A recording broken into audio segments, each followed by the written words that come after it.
Hey, and welcome to another episode of Sis. What's good? What's good, y'all? Thank you for tuning in. Thank you guys who tuned in last week for our first season, our first episode for season 2. And everybody loved it. So, of course, we're going to bring some more content to you guys today. We had a lot of stuff go on this week. We did, actually. We did have a lot of stuff go on. We had some deaths. Unfortunately. We had some deaths this week. One was just came in. Well, let's talk about Sidney Poitier. Mm-hmm. Icon, first African-American man to be on major films. He was 94, 95 years old. And you know what? The one thing about Sidney Poitier was he broke like she said, he broke the barrier for like African-American, actors, at the time. They weren't really getting roles like that. And he really was getting the roles. And so a legend, passed away. And so his work still goes on to this day. So, much love for the family of Sidney Poitier.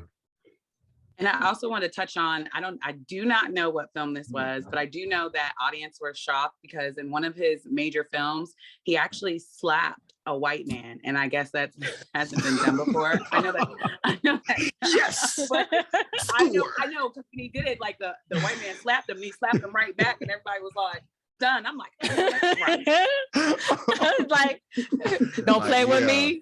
Now, play with your bitch. Thank God that was being shot in Hollywood. It wasn't shot in the South because it would have been a different outcome. Yes, rest in peace. And we actually had a new one that, I guess I shouldn't say new one, but one that just came through was Bob Saget from American Funniest Video, Full House, actor, director, and everything. And he was only like 65 years old. Yeah, like, I believe he was 64. Yeah. Okay. Mm-hmm. 64 years old. His title is America's Dad. And they're expecting foul play or drugs that were involved. Oh, so it's not coronavirus?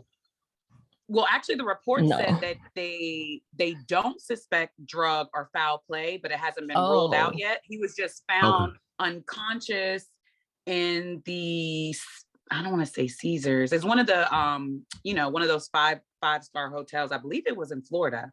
It just y'all know what this cause of death is going to be. This is easy. What's this cause of death? You think COVID. COVID.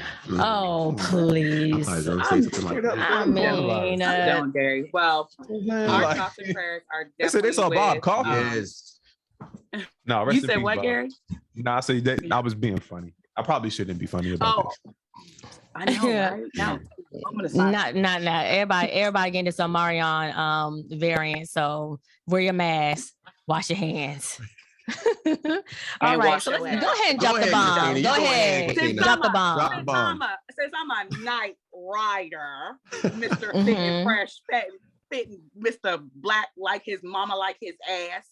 So the two hosts, I don't know their name because they're irrelevant. There was two hosts from the Fit and Fresh, whatever, a podcast. One is Black Like Me and Black Like the Night.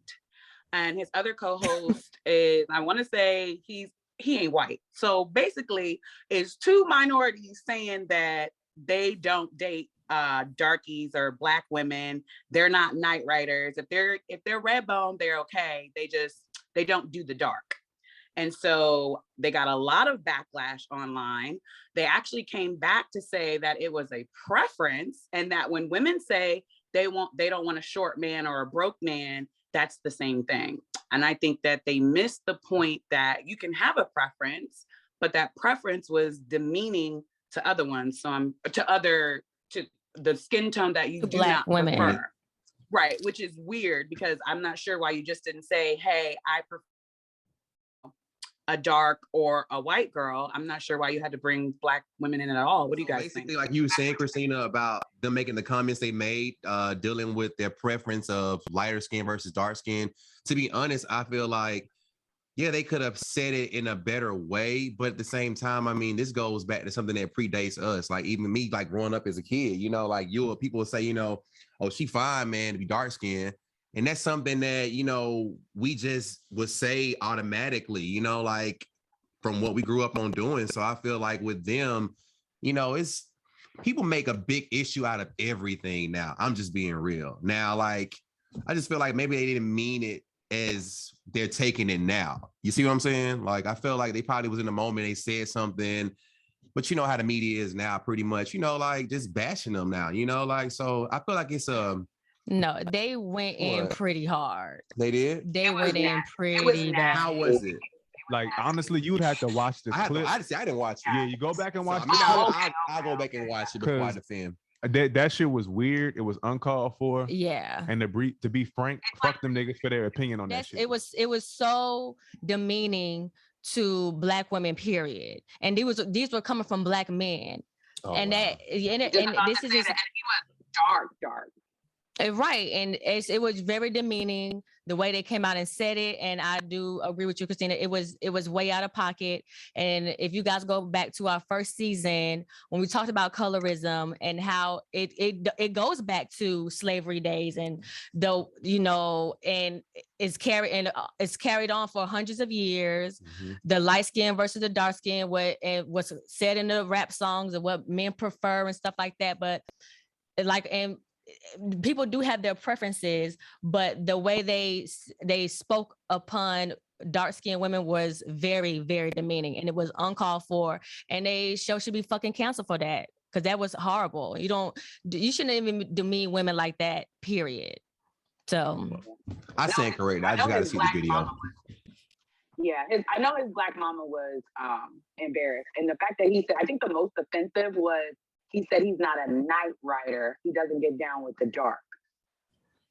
Yeah, nigga, fuck that. What is that? Right. He doesn't get down with the dark. All right, what we got next, y'all? Moving on, y'all. Ahmaud Arbery sentencing with the men that killed this young boy that was running. All three guys got sentenced. They got sentenced to 25 years, life in prison. If you're not familiar with it, it's been everywhere.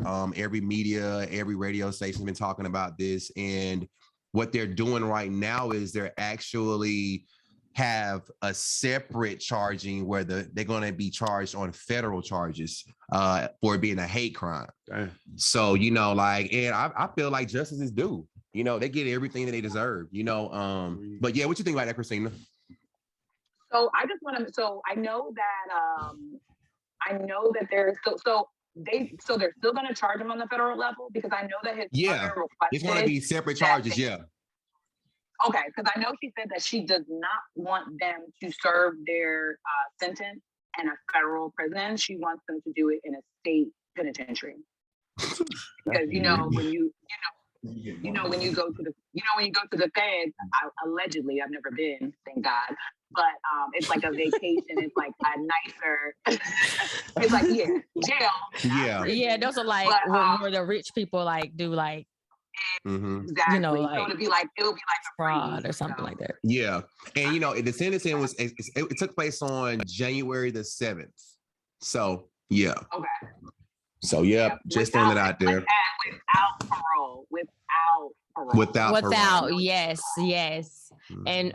And we need to keep stuff like this going. Like, I feel like it's still happening.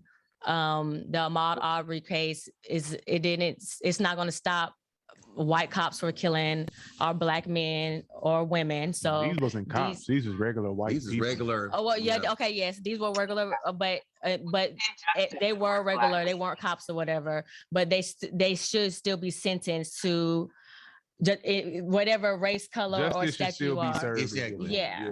But you know what, too? For them to think like that they could just get up and chase this boy down, and shoot him. It's the gun culture I'm just being real. Y'all keep your guns on you. Like up north, we can't keep our guns on us at all times. We got to keep them in the house. Down in Georgia, in the car. In the car in Georgia, I be in the convenience store. These niggas walking around with it on. But they had rifles, and shot the boy. Oh yeah. I was at the gun store last month. Tea time. I could have bought the Draco, bro. I'm getting my permit. But yeah, shout out to, the family, it cannot bring this boy back, but I am so glad that justice is being served. Yes. And hope that this can be the standard as far as like Black people getting the justice they deserve, to be honest with you. So these kids. Yeah. Well, he was only 15 years old, y'all. He was only 15. 15. Damn, I thought it was 16. I thought it was 15. I thought it was a grown ass man. He was 25. I stand corrected. I'm sorry. I'm thinking about my bad. How old was Trayvon Martin? Yeah. Trayvon was. Trayvon. I'm sorry. I'm thinking about Trayvon. I'm sorry. My bad. He was an adult. That was wild. Yeah. I'm sorry. Be a little uncomfortable because I'm like. Well, since we're talking about minors, let's talk about Jim Jones kissing his. Jim Jones was on Angela Yee's podcast. Is it called Lip Service, right? Yes. How ironic. So I don't know what led to this question, but basically, long story short, Jim Jones was like, yeah, because I learned how to tongue kiss from my mother. And it was like, record. Disgusting. He was like, your mother? She was like, yeah, like she would demonstrate to me, like put her mouth on my mouth. And so maybe I'm a weirdo. I'm like, okay, I mean, it's nothing sexual behind it. Like, it's his mother. What? That is crazy. Never put her tongue. I know why. That is crazy. Because if it was the other way around, if your dad said he wants to teach you how to kiss, would that be okay for your dad tongue kissing you? I'm never to teach you how to kiss. I mean, if I asked, so that way I would know. Hold on, Christina. Oh my God! Are you serious, Christina? Hold on. That is the craziest. Christina, your father put his tongue in your mouth. Listen, I was literally, no, my dad's never put his, my dad Thank you. All right. Like, my dad is so straight and narrow, like, he would probably be like, what? We don't tongue kiss, you tongue kiss when you're dead. So, that's what my dad would have said. But why do you think that's okay, though?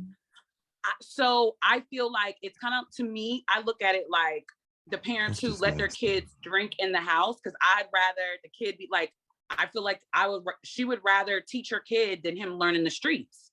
That's just how I view it. If any nigga you ever dealt with tried to teach one of my beautiful nieces to tongue kiss like that, I already know you're not having that shit. So I don't even is it her daddy?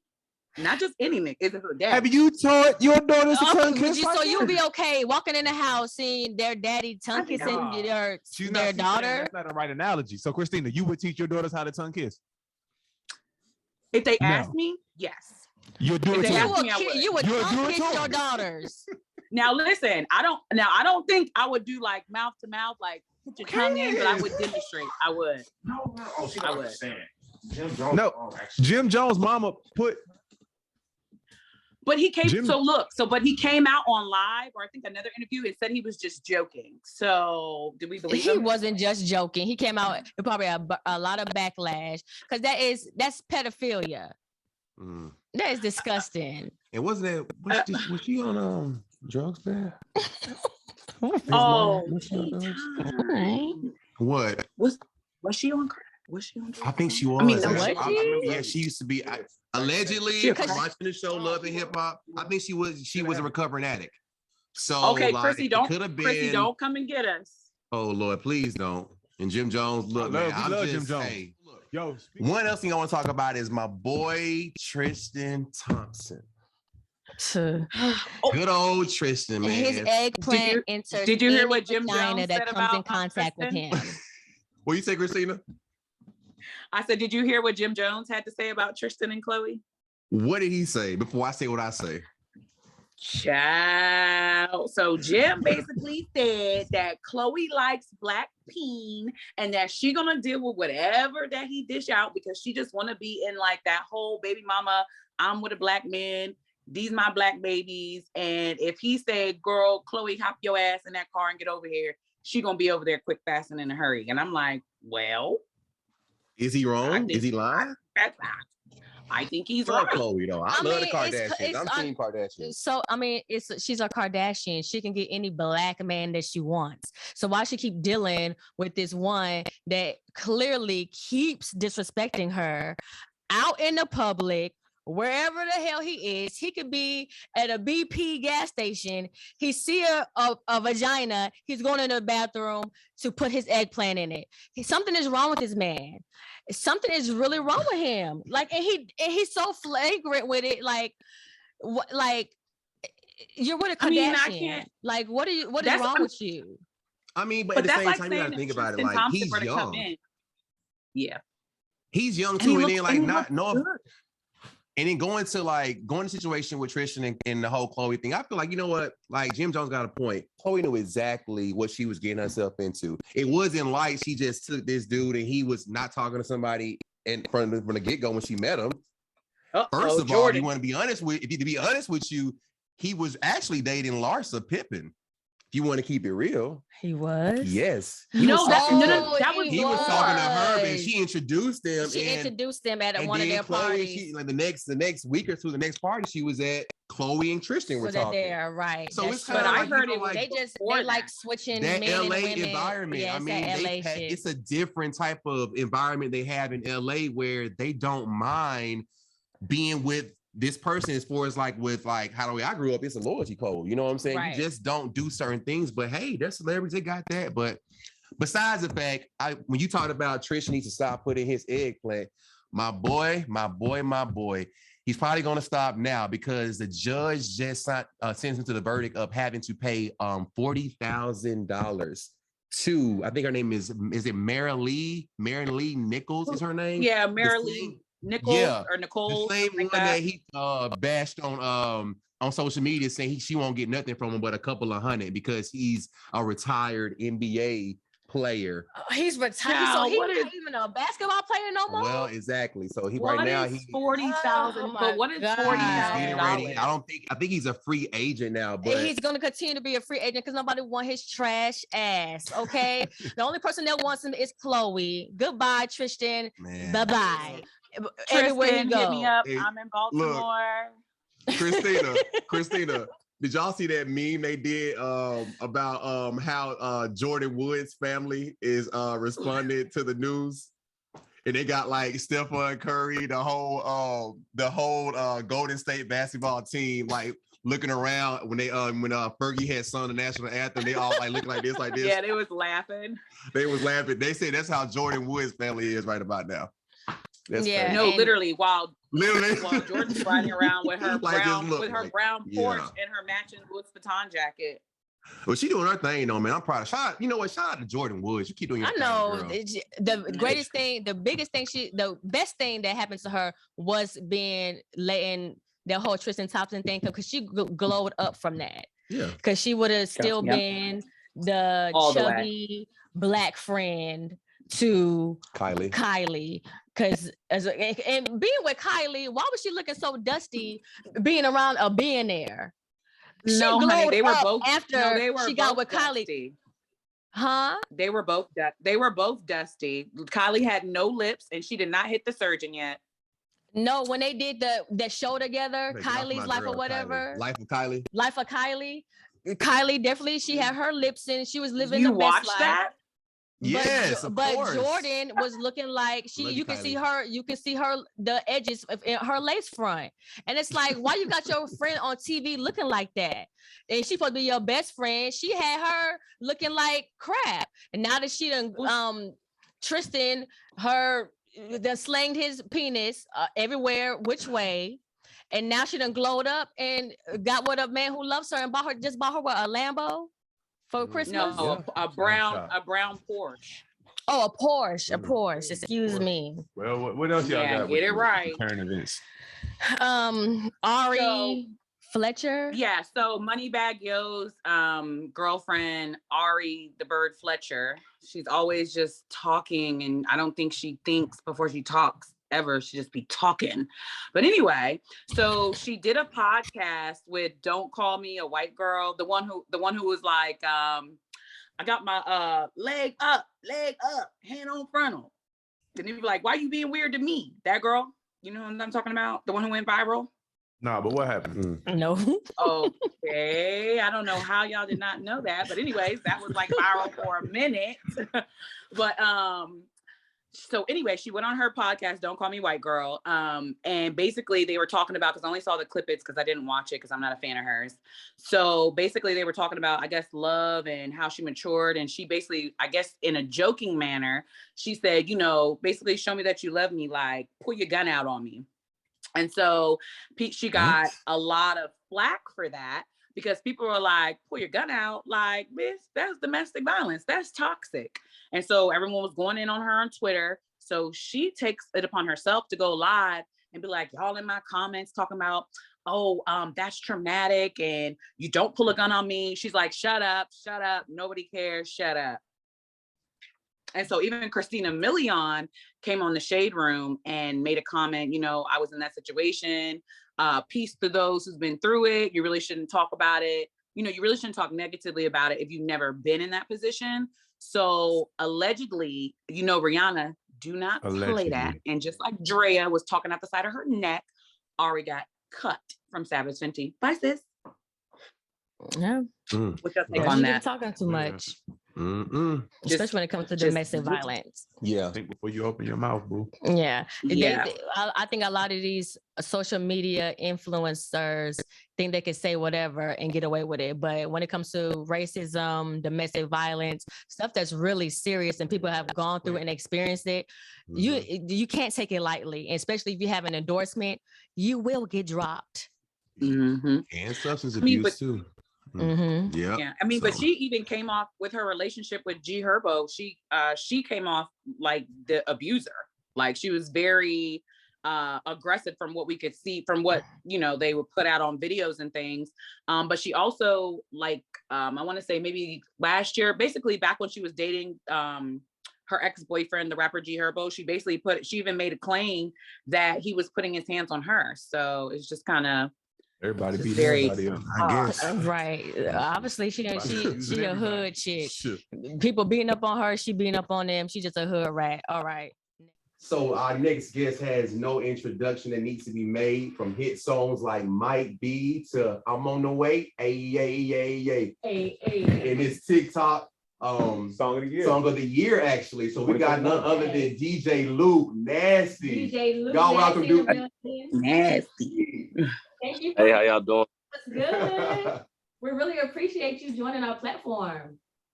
Nah, I appreciate the hospitality, man. I'm a firm believer, and when you're in the content era, it's like you gotta just keep working. So I just appreciate y'all allowing me to step on y'all platform, you know, talk a little talk. So it's cool. We couldn't wait in years for this one. Yes. Thank you. So how does it feel? You made your song, that song went, it was a hit in 2016. Been a hit. Now in 2021, it was #1 on TikTok, which is a huge platform. How does that feel? It's a blessing, man, because it's like when you make music, a lot of times as artists, you want it just to hit right now how you want it to hit. But sometimes it takes time because we be ahead of our time. You know what I'm saying? So just for it to come back around, it feel good in the fact of like, it's going to keep doing that. It's going to keep evolving. People going to keep growing older. They're going to keep listening to it, and it's going to touch kids when they older. You know what I'm saying? So if it's a TikTok song now, in 5 years, kids that's on TikTok going to be grown. So they going to interpret the song in another way. So that's a whole nother just reoccurrence of the hit. So I think it's pretty dope, man. And you know, just to say what you were saying about, like, you know, making like timeless music, like, you know, I noticed like a lot of your songs, like you use different samples. And one thing I want to know, brother, is like, because I mean, just by hearing them, like, who are some of your like top R&B influences, like when you were growing up as a kid? To be honest, I don't think I can just pinpoint it on anything. If I would define it, it'd be off of what my mom used to play while we clean the house on Saturdays. You know what I'm saying? Like, it's a mixture of everything, like just good feel good. So whatever she felt like cleaning the house to, that's what we was jamming to. You know, it could be things from Joe to Next to Biggie to Tupac back to, you know what I'm saying? Whatever my mama felt like. I definitely can relate to that, man. But yeah, I feel like a lot of all can relate to exactly. that. Yes. I tell you what, Luke, I want to take it back to your 336 Boys days. You know, while you were a mentor to me, I was his intern my senior year in college. Talk to us a little bit about the 336 Boys, and the origins of the music you guys were doing back in Greensboro? Nah, it was just, you know, kids just trying to find themselves musically. Like, we always felt like just being the controller of music was dope. And we got together and we had Mr. Gray. Shout out to Mr. Gray, one of the greatest people in the world. He allowed us to come to his garage and just practice and practice and practice and go perform, try to set up shows, like really taking it serious. That's why I tell people, like, when you got kids, you really got to invest in whatever they want to do. And it ain't always got to be money. Sometimes it just got to be time and a dream, because it'll just evolve to something. We was allowed to go on 106 and Park twice. So that just boosted our morale. We was on tour with Soulja Boy for a couple of dates. We felt like we was just on top of the world. Oh, so at that point, just like, this my life, this all I know. So when we kind of, I don't even want to say broke up, because we talked to each other almost every day. It was one of those, we was grown, you know what I'm saying? We didn't really want to be a boy band, boy group, but we all love music. And some people loved it, but they didn't love it. Like, they loved to do it, but they didn't love, they was the type, like, I could do this every day of the week, but I'm gonna have to do something else to get some money. Right. Mm-hmm. And I'm the type, like, this is gonna be my money. Like, this is gonna keep my lights on. So it's cool. Like I said, we got others very successful. Shout out to Bryson. It's all about just growing as a unit. We all fed off each other. We all kept in touch. We all just kept motivating each other. And our dream it worked. Yeah, when can we expect that next project? Because the music was jamming like a mother. Nah, I'm trying to find a space of good rollout. You know what I'm saying? Like, I've been fit in the gym every day, just trying to get my body to where I want it. I've been stacking up my bread so I can visuals how I want it. Because I feel like I just want to enter a chapter of my evolution. You know what I'm saying? Like, I want to give my fans just dope content with this dope music, and I want to be able to grow in a fashion a speed that I wanna do it in. You know, I'm always a firm believer in we on God's time, of course, but if you put in that work, you still gonna get that extra 2 steps. You know what I'm saying? So I don't know, man. I just dropped Bounce, which is a sample record. And I just did it at the top of the year because it felt good. And I felt like my genuine fans that love what I do, that don't care about the politics and he doing this and they don't care about nothing, that deserve it. You know, I've been kind of holding out. And I just feel like dropping. So I don't know. You might get an album out the blue. You might get a single out the blue. You might get a video out the blue. I'm just enjoying the fact that music is my life. Okay. So I was following you. I'm a huge fan. Sorry. I'm like starstruck. So I know that you dropped the sample to Make It Rain, and there was like that controversy with Kirk Franklin. So how did you guys kind of like navigate that? Because I was on the edge of my seat like, no, that's a banger. Like, drop that. It was, man, like, I'm a firm believer, like I said, music is life, man. Music is everything. Music is about being creative, being reinventing. I can't even get it out. Reinventing yourself and just reinventing music. So I don't know, man. I don't know. I can't even say something happened, something didn't happen. It was kind of just an energy that just went in separate ways. I wasn't about to battle. I feel like if the world want that to be a hit, they'll make it a hit. That's how I feel about it. So did it? Oh, because they were on Twitter and IG. They was like, "Come on, Kirk! Like, you out here with Lil Baby? Like, let him drop his music. We want to hear it." I'm telling you, man. Yeah, Space Jam at the BET Awards.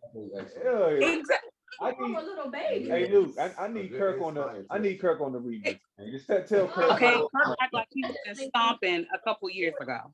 Look. But you know what, Luke? I want to ask you too, brother. What would you say, kind of like, from like, what makes you feel like, what stands out to you as far as an artist, like, you know, versus other artists, man? I know like different artists have different approaches on how the way they want to be perceived or like how they do their music, you know, but what makes you different from anyone else? To be honest with you, bro, I've been trying to figure that out and to be able to tell somebody, like, I believe it's just me being me, my life, the stuff I done been through, the stuff I put myself through, the stuff that I over, you know what I'm saying, keep going back to, like, and I'm able to put down musically. Like, people don't know I make my beats, I record myself, like, literally. Nobody's in here. And for y'all to be, you know, fans, I appreciate supporters. I only like saying fans, that's kind of whatever, but for you to embrace my music how y'all do, it's like, that's a blessing. I can only just do this. Like, and I know other people do it and they cool. They got their teams, they got their advances, they got their millions. I don't got none of that. I still do this off the muscle from High Point, North Carolina. Like, is there anyone in the future? I want to work with everybody that works as hard as me. It ain't got to be an A-list. It ain't got to be a Z-lister. If you do this like I do this, if you eat, sleep, and breathe music, we can do that.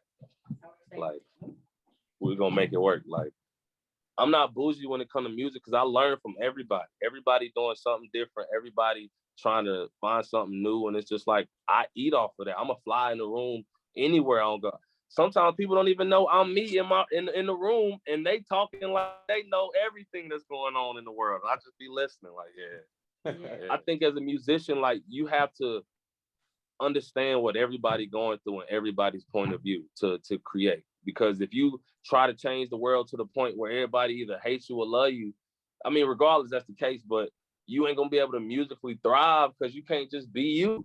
Knowing that this class gonna accept this and that class might not, but it's cool because this is a soundtrack for them. Or this is a soundtrack for this demographic. Knowing that that demographic might not understand it. So I feel like, you know, just being able to be a fly in the room sometimes is dope. That's why I tell people I'm not really pressed to be, you know, Justin Bieber famous. Salute, that's cool. But sometimes it's cool to be able to just walk the earth and do what you love and not be bothered and be blessed. Enjoy. Do you feel like you have to, I guess, like the new wave is kind of getting your song out there, is kind of like making a dance and making it hot on TikTok? Like, is that an angle that you're considering? I mean, I let people do what they want to do. I think everything that happens is natural. So like Might Be wasn't a TikTok song. They made it a TikTok song. So true. I guess that's just TikTok. I can't put that on me.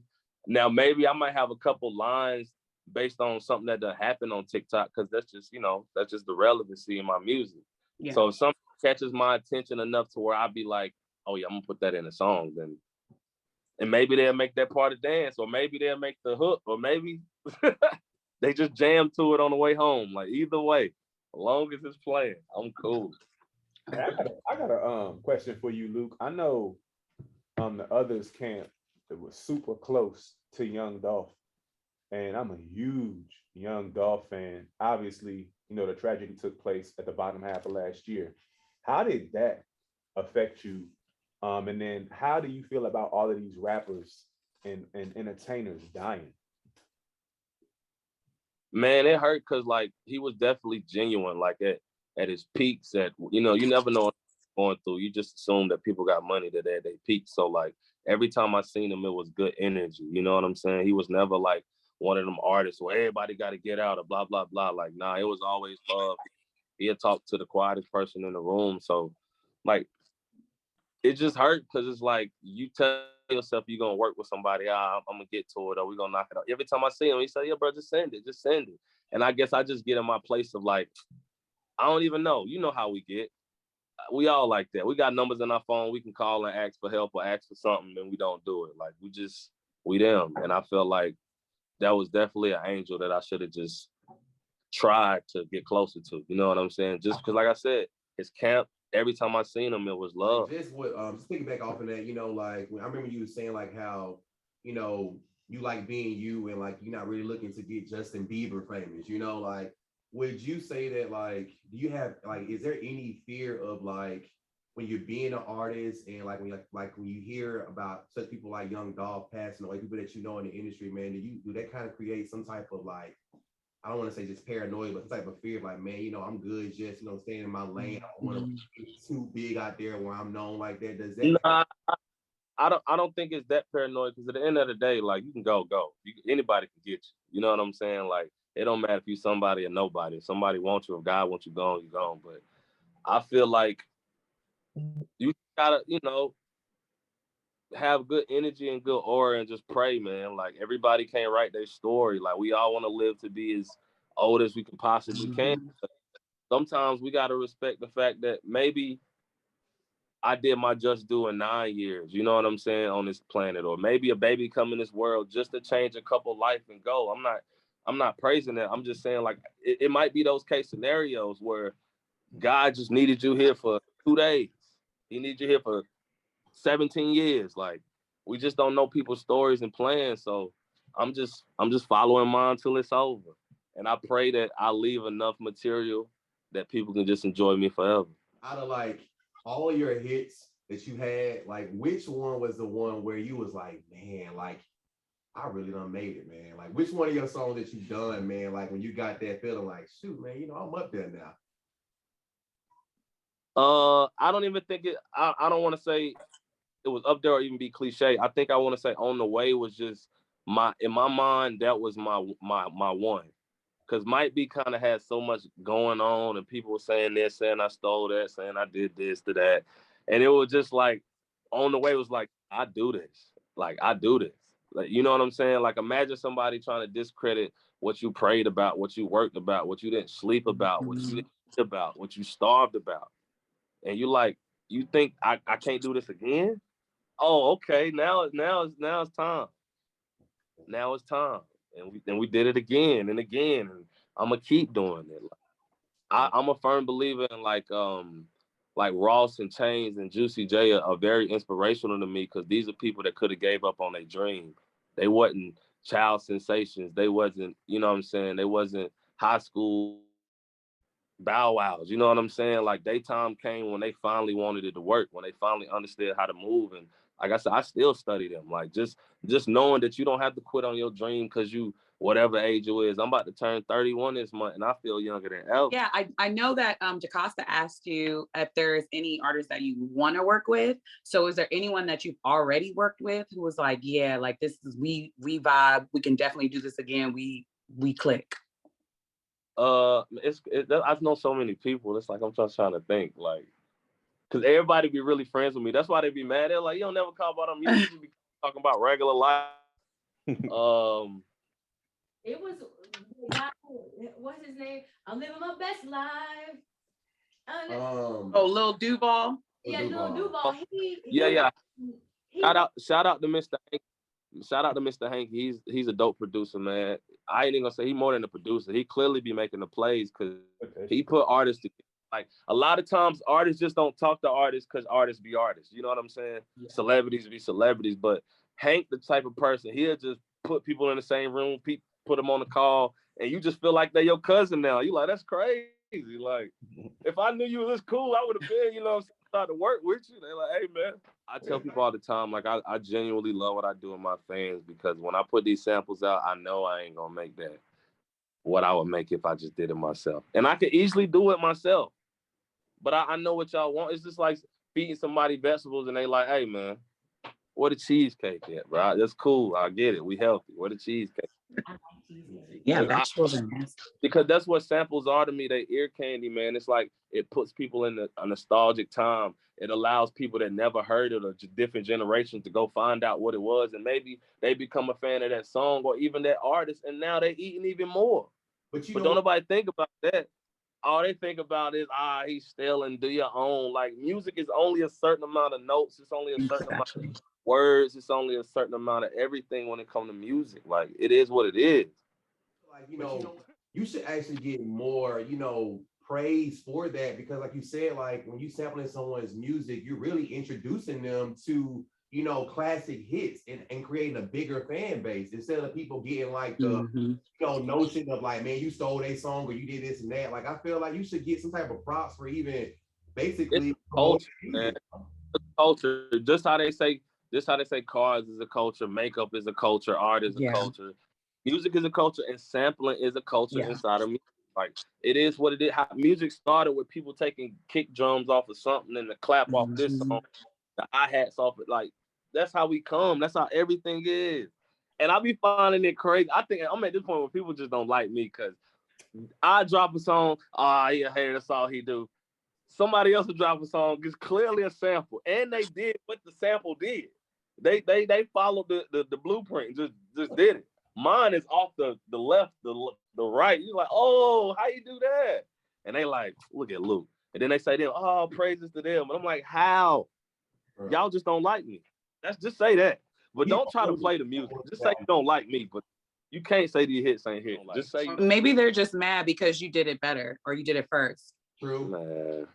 Hey, well, look. And even with that, like I've been studying just other cultures of music, especially like reggae and just the islands. And I like when they share rhythms, when they allow people to do something on your beat. Like I ain't afraid of nobody doing nothing on my beat, taking my song and making their own song. Like it is what it is. I think Wayne made me numb to that. Like, hey man, if at some point he gonna take it. So and when it comes to stuff like that, it's like eat. And if you want to eat together, we gonna make it work. That's right. Like that's all I'm about. Like I ain't tripping. Like I listen to 4 reggae songs. They got the same beat in it. Yeah. Different songs, different vibes. One a breakup song, one a party song, one a love song. And I'm like, yo, this the same beat. And I like them all. But you know what I'm saying? You come to hip hop or you come to over here and it's all about money and everybody want to pull and press and man, it's just. Hey man, well look, we appreciate you taking the time out to join us tonight. Is there anything you want to share with your fans before we close it out? Yeah, Bounce is out right now. Rain is out right now. A effing song is out right now. All my singles is lit. Highway Music 3 is on the way. Growing in life as a man, as a person, as a musician, ups and downs, like just a soundtrack for anybody going through what I'm going through. So stay tuned. Oh, 420, something to smoke to for sure. Definitely drop it. Yeah, we need that. 420. 420. Well, we really. So I got a project called Something to Get Dressed To. I dropped when we came out back outside, but Something to Smoke To is coming for sure. Okay, That's what's up. Okay, well, Yes, we really waiting. appreciate you for coming on our platform. We love your music and congratulations after all these years. Yes. You made it #1 on a huge streaming platform, TikTok. Yes, that is amazing. Hey, Congratulations. Shout out to PB and Rock too, man. Like, Yes. Bro, super lit, super supportive, man. Like I say, it's a lot of artists that won't text you back, bro. Always show love, man. In person, be genuine. Like he don't be tripping. Like his whole camp be cool, man. Dope video, amazing video. Go run that up. Okay. So, hey nigga, I'll catch you at the club. So much. I'll be out at KOD. hey, it's up. Hey, drinks on me, bro. We all gonna be at KOD then. KOD. Okay, hold on. Let me get my flight. KOD Atlanta. Okay. Yeah, my birthday, I'm good at KOD on the 22nd. Oh, nigga, we'll be there. We'll be there. We'll be there. Bring the whole fam up. Oh, yes. Yeah. Yes, sir. O's up forever. Thank you for joining us, my brother. Oh, You know, once this is up, I'm gonna be tagging you like crazy. It'll be on streaming platforms in the morning. I appreciate you, bro. Man, thank you. Thank you so much. Stay blessed and be safe out there. Yes, indeed.